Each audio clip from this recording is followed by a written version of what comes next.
নমস্কার বন্ধুরা, কেমন আছেন সবাই? আমি চলে এসেছি ছাদ বাগানে। ছাদ বাগানে আপনাদের একটা জিনিস দেখাই, দেখুন।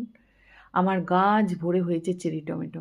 এই চেরি টমেটো গাছ বহুত দিন ধরে আমার বসানোর ইচ্ছা ছিল, কিন্তু বীজটা সংগ্রহ করতে পারছিলাম না।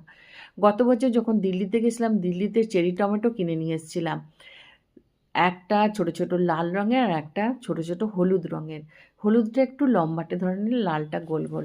আর সেগুলো থেকে বীজ সংগ্রহ করে রেখে দিয়েছিলাম। সেই বীজ থেকে চারা করে এবারে গাছ করেছি। আর এখানে দেশি টমেটোগুলো দেখতে পাচ্ছেন, এগুলো বড়, বড় দেশি টমেটো।